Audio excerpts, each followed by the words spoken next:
Today's video covers two different Daytonas that have led quite different lives, but they have one thing in common. They are both from Manitoba, which is a long way away from NASCAR's home stomping ground of the southern United States. Mopar built the street version of the Daytona for one reason only: to fulfill NASCAR's requirements so that they could race them on the track. The nose cone, the flush rear window, the huge rear wing, these were all specialty parts designed for aerodynamics. These cars became the most prominent ones of the group known as the Aero Warriors: the Charger Daytona, the Superbird, the Torino Talladega, and the Mercury Cyclone spoiler. The Charger Daytona was a difficult sell for the public because of their unusual looks. There are stories of some dealers just converting them over to regular Chargers just so they could get them off their lots. While they may not have been as popular as a street car in '69, they are incredibly desirable now. Some sell for millions of dollars. So obtaining one is definitely not an easy task. Our first Daytona represents one option to that challenge, and that's building a tribute. This car is an absolutely gorgeous clone. The black paint shines just like a mirror, and it has the ultimate powertrain: 426 Hemi and a 5-speed. There were only 70 Hemi Daytonas built from the factory, and of that number there were only 22 4-speeds. There were also very few Daytonas painted black, possibly as low as 9. So this tribute represents the ultimate in rarity, and who wouldn't want to drive the wheels off of it? As cool as this car is, it bears a remarkable similarity to another Daytona from Manitoba, one that was sent here in August of 1969 and led an unusual life for a Daytona. This Daytona was born black with a red interior and red stripe.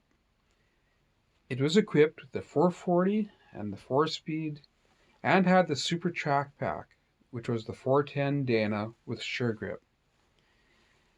Shortly after its arrival at Century Motors in Winnipeg, it was converted to a drag race car and campaigned by two of Century's mechanics, Gord Ross and Bill Wakeman, and they had sponsorship from Century. As a drag car, lightness was a priority, so the steel nose cone and the hood were removed and replaced with custom fiberglass pieces. You can see in all the pictures of the car that there are two headlights hanging below the front bumper, and that's the reason they are there. The factory headlight buckets were gone. The 440 was replaced with a 426 Hemi, and they started running it in the spring of 1970. In short order, they added some custom gold paint and their names on the door. They ran it for that summer of 1970, and it came up for sale in August of 1970. Now it's interesting looking at the for sale ad of just how much work was done to this car. It was sold with the 426 Dodge Hilborn fuel-injected Hemi, Crane 617 cam, RC bell housing, a Hurst Comp Plus shifter, 488 Dana, electric water system, 13.6:1 pistons, super stock heads, fiberglass hood and nose, and the motor was balanced and blueprinted. The car ended up being sold to a local racer named Dennis Darling. Dennis continued to race the car, but one of the changes that he made was getting rid of the Hilborn fuel injection and putting on a super stock cross-ram intake. Dennis was able to get the car into the low 11s pretty consistently, and even managing to dip into the 10s a couple of times. Those were pretty respectable times for a heavy B-body. But the life of a race car can be short.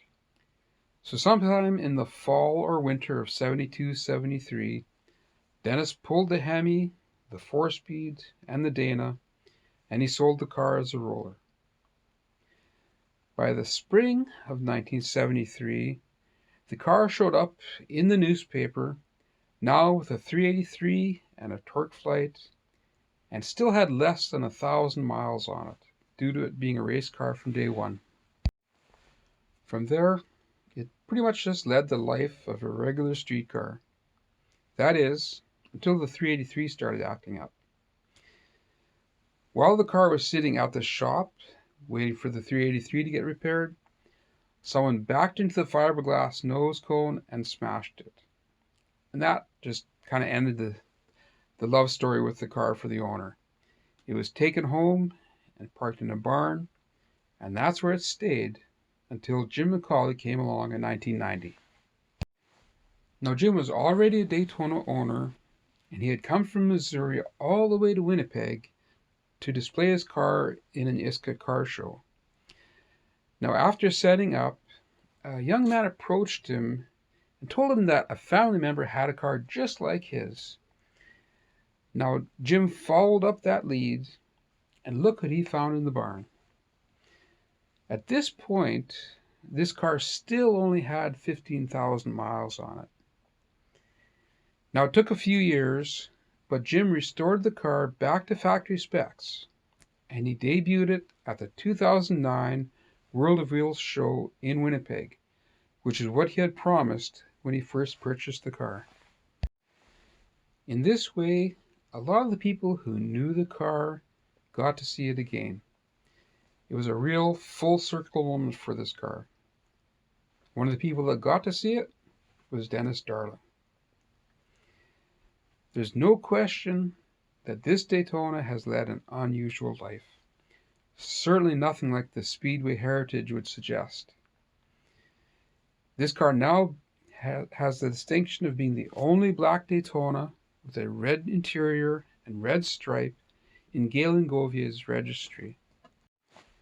And it is one of the very few with proven drag racing history.